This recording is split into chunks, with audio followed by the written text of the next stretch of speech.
Comrade President, Comrade M.A. Bevi, Comrade D. Raja, Comrade Devarajan, मंच पर उपस्थित अन्य तमाम साथियों और यहाँ उपस्थित सीपीआई के नेशनल काउंसिल के सभी साथियों, अन्य तमाम साथियों, सबसे पहले this is a historic occasion, centenary of the CPI. So please accept my warm revolutionary greetings. Warm revolutionary greetings to all comrades of CPI across the country. और मैं आपको ये बताऊं कि जैसे आप लोगों ने 2025 में और अभी तक शताब्दी वर्ष आपने मनाया, हमारी पार्टी ने भी मनाया। हमने भी पूरे देश में साल भर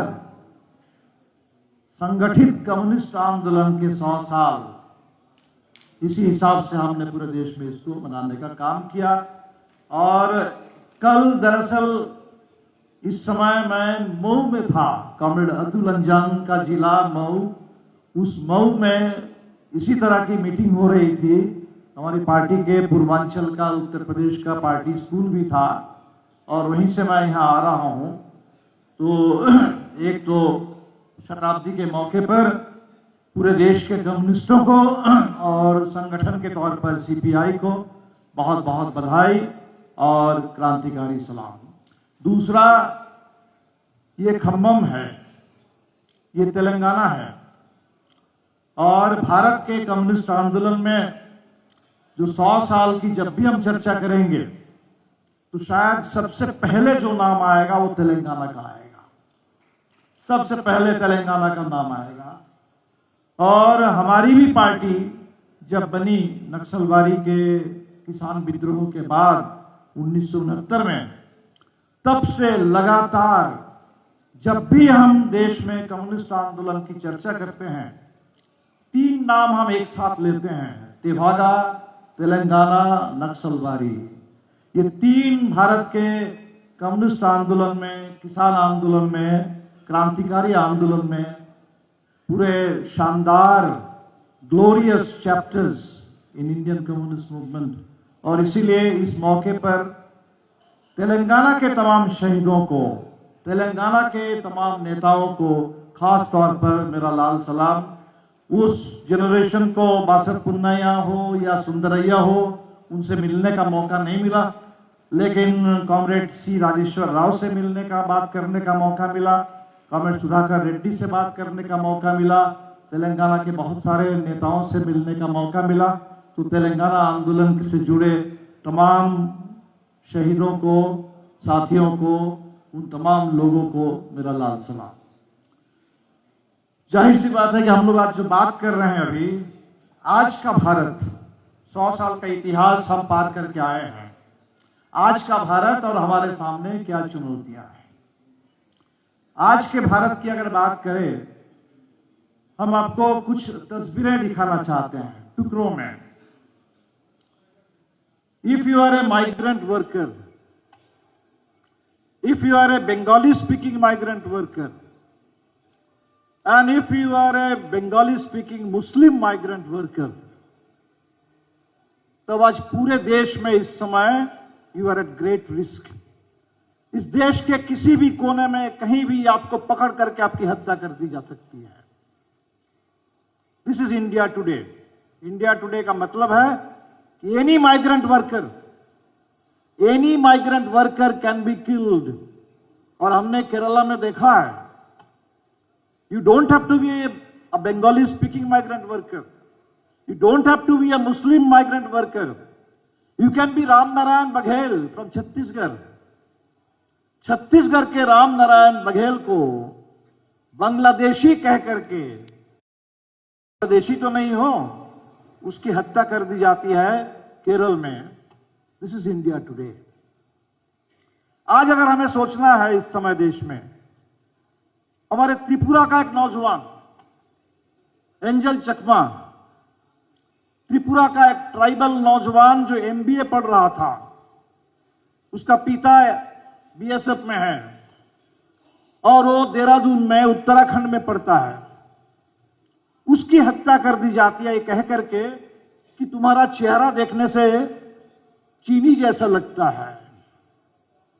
if you are somebody from north east, you can be killed by saying that you are actually a Chinese.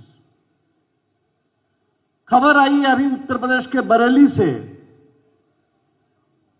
12 लोगों को अपने घर में नमाज अदा कर रहे थे, घर में नमाज अदा कर रहे थे और उनको गिरफ्तार किया गया, डिटेन किया गया। क्यों? कि आपने अपने घर को रिलीजियस वर्शिप के लिए इस्तेमाल किया है। ये तो हैरान करने वाली बात है।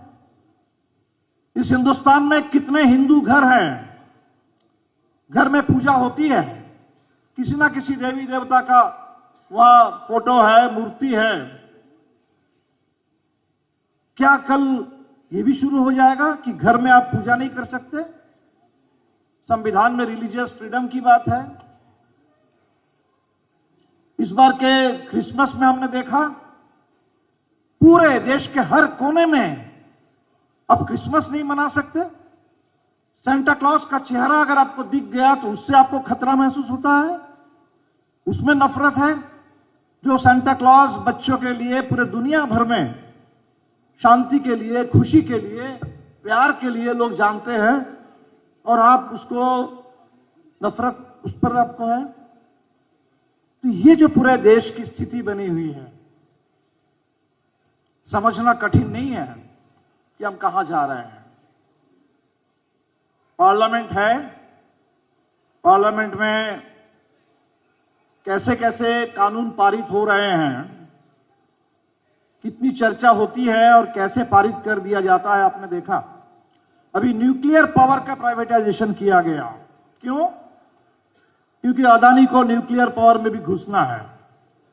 कोल हो गया, सोलर पावर हो गया, विंड पावर हो गया, शायद अब अदानी जी को न्यूक्लियर पावर में भी घुसना है तो न्यूक्लियर पावर का भी प्राइवेटाइजेशन कर दो। कुछ भी कोई कानून बना दो। अभी एक higher education commission of India बनने वाली है, उसका नाम दिया गया विकसित भारत शिक्षा अधिष्ठान। पूरे देश के हायर एजुकेशन के लिए वहां भी कोई एक कमीशन बनेगा और उस एक कमीशन के लिए कोई एक गणेश कुमार जैसे कोई मिल जाएंगे और एक कमीशन के जरिए पूरे हिंदुस्तान के हायर एजुकेशन को कब्जा कर लो। तो ये जो स्थिति है देश में, हमारे लिए ये बहुत साफ है कि देश में what we are facing is corporate takeover of the economy and fascist takeover of the polity and society. Corporate takeover की जब हम बात करते हैं तो शायद किसी को आपत्ति नहीं होती, सबको दिख रहा है, अदानी अंबानी सबको दिख रहा है। लेकिन जब हम कहते हैं कि भारत का फैशिस्ट टेक ओवर भी हो रहा है, हमारी पॉलिटी का, हमारी सोसाइटी का, तो बहुत सारे साथियों को शायद अभी भी लगता है कि शायद कुछ ज्यादा आप बोल रहे हैं। अक्सर लोग पूछ देते हैं कि भाई आप तो भाषण दे रहे हैं फांसीवाद को लेकर के, क्या फांसीवाद के जमाने में फांसीवाद पर भाषण दिया जा सकता है? तो आप तो इतना बोल रहे हैं, कहां से फांसीवाद आया? हम उन तमाम साथियों से कहते हैं, मान लीजिए हम अगर बोल रहे हैं, आपको दिखाई दे रहा है कि दीपंकर अभी भी बोल रहे हैं, कॉमरेड डी राजा अभी भी बोल रहे हैं, कॉमरेड एम ए बेबी अभी भी बोल रहे हैं, आपको इतना दिखाई दे रहा है, आपको ये भी दिखाई देना चाहिए कि हिडमा को जान से मार दिया गया, उसकी मां से आकर के वीडियो करवाया गया कि आप बेटा से अपील करो कि बेटा घर लौट करके आए। वो मां वीडियो बना करके अपील करती है कि घर लौट आओ, लेकिन बेटा लौट करके नहीं आता है, उसकी लाश आती है। तो आपको ये भी देखना चाहिए, आपको ये भी देखना चाहिए कि अगर कॉमरेड एम ए बेबी बोल पा रहे हैं तो वहां उमर खालिद जेल में सड़ रहे हैं। आपको देखना चाहिए कि डी राजा अगर बोल पा रहे हैं तो सोनम वांगचुक को बोलने नहीं दिया जा रहा है, उनको जेल में सड़ाया जा रहा है। इसीलिए इंतजार मत कीजिए उस दिन का इंतजार मत कीजिए जब किसी के पास बोलने के लिए कोई अधिकार नहीं होगा। अभी वक्त रहते इसको रोकने की कोशिश कीजिए। कुछ लोग कह रहे हैं कि भाई अभी तो पार्लियामेंट है, अभी तो चुनाव है पार्लियामेंट है, लेकिन उस पार्लियामेंट में राहुल गांधी तक की पार्लियामेंट मेंबरशिप खत्म कर दी जाती है एक डिफेमेशन सूट ला करके। आपको पार्लियामेंट दिखाई दे रहा है और कैसे आसानी से इस देश के किसी नेता की संसद की सदस्यता खत्म कर दी जा रही है, ये नहीं दिखाई दे रहा है। आपको चुनाव दिखाई दे रहा है, चुनाव आयोग नहीं दिखाई दे रहा है, एसआईआर नहीं दिखाई दे रहा है। अभी 25 जनवरी को चुनाव आयोग ने कहा है कि नेशनल वोटर्स डे, आजकल 26 जनवरी हम रिपब्लिक डे मनाते हैं, and on 25th January, the foundation day of the Election Commission of India, we celebrate as National Voters Day। और आज स्थिति क्या है? अभी एसआईआर चल रहा है, एसआईआर चल रहा है, बिहार में एसआईआर हो गया। उस एसआईआर का क्या परिणाम निकला आपने देखा। और 9 राज्य में और 3 यूनियन टेरिटरी में एसआईआर चल रहा है। अभी 12 राज्य में, अभी हिंदुस्तान का बहुत बड़ा हिस्सा बचा है, 12 राज्य में 7 करोड़ लोगों का नाम चला गया, 7 करोड़। पश्चिम बंगाल में करीब 60 लाख के नाम गए, 1.5 करोड़ लोगों को हियरिंग के लिए बुलाया गया कि आपका नाम ठीक नहीं है, लॉजिकल डिस्क्रिपेंसी है, आपके परिवार में 6 बच्चे कैसे हैं, 6 बच्चों का एक पिता कैसे हो सकता है, तरह तरह की बातें। अमर्त्य सेन को एसआईआर के हियरिंग में बुलाया जा रहा है, सबको बुलाया जा रहा है। ये डिसएनफ्रेंचाइजमेंट, मास डिसएनफ्रेंचाइजमेंट। हिटलर भी चुनाव से ही आए थे, चुनाव जीत कर ही हिटलर बने, और चुनाव के बाद इस तरीके से पूरे तंत्र को उन्होंने बदल दिया कि 1 नेशन 1 पार्टी 1 लीडर 1 स्टेट बन गया वहां। तो इसीलिए हमें लगता है कि हम लोगों को बहुत इसके लिए इंतजार नहीं करना चाहिए। अगर दिमाग में वो जर्मन पैमाना हमने बैठा लिया है कि भाई जर्मनी में तो गैस चेंबर बने थे, 60 लाख यहूदियों की हत्या कर दी गई थी, अभी हमारे यहां तो गैस चेंबर अभी तक नहीं दिख रहा है, अभी तो 60 लाख का आंकड़ा तो नहीं आया है, इसके लिए इंतजार मत कीजिए। कम्युनिस्ट कभी इंतजार नहीं करते। कम्युनिस्टों का काम है वर्तमान में, बल्कि उनका भविष्य का प्रतिनिधित्व करते हैं, इतिहास से सबक लेते हैं।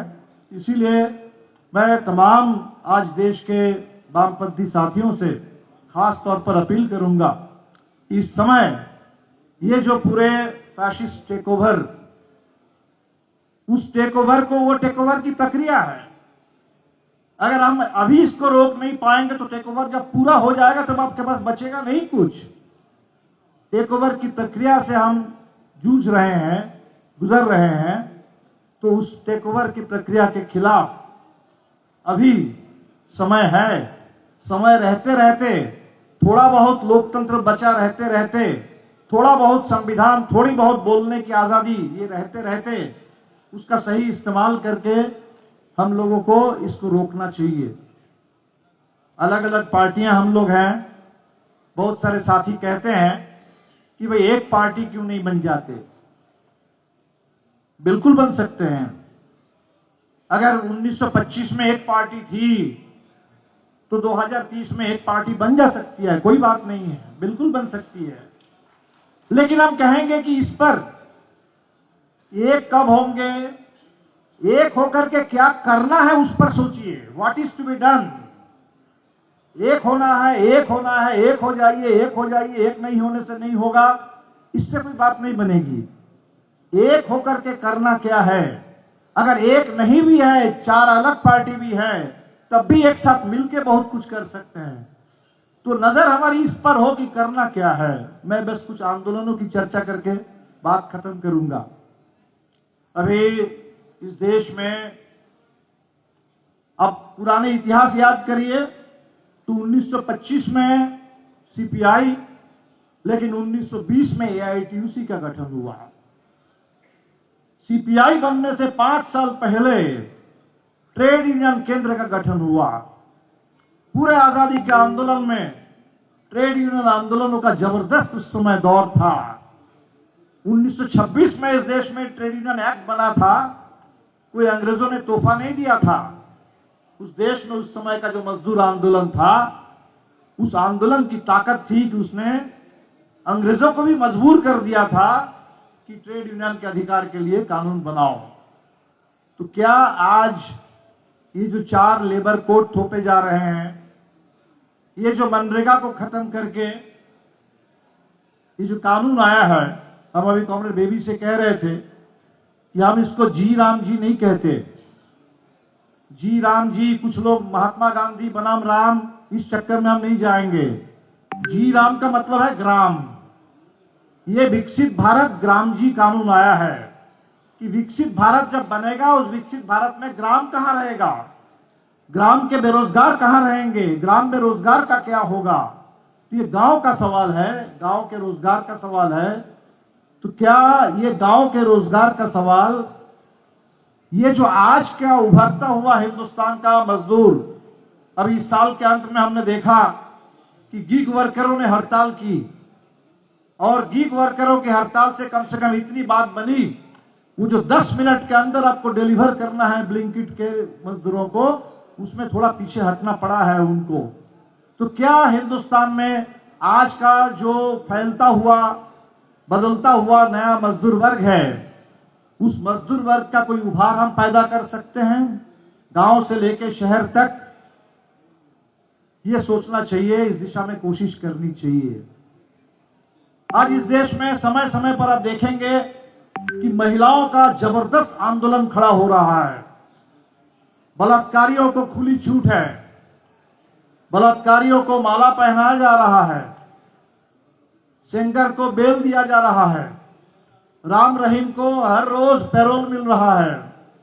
लेकिन हम देख रहे हैं कि इस देश में कभी निर्भया, कभी अभाया, कभी उत्तराखंड में अंकिता भंडारी, उसके बलात्कार और हत्या के खिलाफ जबरदस्त आंदोलन खड़ा हो रहा है। ये जो महिलाओं का आंदोलन है, उसमें कुछ लोग कह देते हैं कि भाई ये एक घटना है, इसमें फांसी दे दो, इसमें सजा दे दो, बस वो आंदोलन एक घटना बन करके रह जाता है। क्या हम इस देश में इस समय एक बहुत बड़ा महिला आंदोलन, क्योंकि सबसे ज्यादा अगर मनुस्मृति संविधान बनेगा, if there is a real fascist takeover, जिसके बारे में बाबा साहब अंबेडकर ने कहा था, if India is ever to become Hindu Raj, if Hindu Raj is ever to become a reality in India, that will be the worst calamity to befall. तो उस कैलामिटी से, उस तबाही से सबसे ज्यादा जो टकराना पड़ेगा इस देश में, इस देश की आधी आबादी महिलाओं को टकराना पड़ेगा, और महिलाएं टकरा रही है आंदोलन में। तो क्या महिला आंदोलन को हम एक पॉलिटिकल मूवमेंट की तरह, एक राजनीतिक ऊंचाई, एक बहुत बड़े राजनीतिक ताकत, इस फांसीवाद से निपटने के लिए क्या महिला आंदोलन का मुहा ले जा सकते हैं? हमारे सामने सवाल है।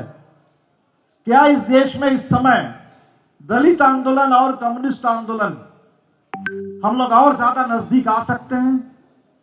आजादी के आंदोलन के दौर में 1930s, 1940s, 2 ऐसे दशक थे जब बाबा साहब अंबेडकर और कम्युनिस्ट पार्टी मिलकर के काम कर रहे थे। इंडिपेंडेंट लेबर पार्टी बनी थी बाबा साहब अंबेडकर की, जिस दौर में बाबा साहब ने कहा था कि ये कास्ट जो है, ये डिवीजन ऑफ लेबर नहीं है, this is division of labourers. अगर वो डिवीजन ऑफ लेबरर है, तो how to unite the labourers? जाहिर सी बात है कि यूनाइट करने के लिए एक तरफ आपको पूंजी से लड़ना पड़ेगा, और एक तरफ आपको इस कास्ट सिस्टम से लड़ना पड़ेगा। और उसी लड़ाई से बात बनने लगी थी। अफसोस है, हमारे देश की ये ट्रेजेडी रहा है कि वो जो एकता बन सकती थी, बनने लगी थी, वो एकता बीच रास्ते में बंद हो गई, रुक गई, अलग अलग रास्ते पे लोग चल पड़े, और जिससे इस देश के दलित आंदोलन को भी नुकसान हुआ, कम्युनिस्ट आंदोलन के भी बहुत नुकसान हुआ। क्या आने वाले दिन में, इस समय में हम लोग दलित आंदोलन और कम्युनिस्ट आंदोलन को और नजदीक ला सकते हैं। आज इस देश में एनवायरनमेंट बड़ा सवाल बन रहा है और उसमें दम है। ये हिमालय के लोग जोशीमठ बचाओ लड़ रहे थे, कोई सुन नहीं रहा था। ये निकोबार खत्म हो रहा है, निकोबार की आवाज हिंदुस्तान में गूंज नहीं रही है। लेकिन आरावली में जब हुआ, वो पूरा राजस्थान, वो पूरा हरियाणा, वो पूरा एनसीआर, वो पूरे मिडिल क्लास के लोग भी आगे आए, तो सुप्रीम कोर्ट को भी पीछे हटना पड़ा। इसका मतलब क्या, हिंदुस्तान में जल जंगल जमीन का सवाल, पर्यावरण का सवाल, पीने के पानी, दूषित पानी से इंदौर में लोग मर रहे हैं, जहरीला हवा, उस हवा से दिल्ली में लोग मर रहे हैं।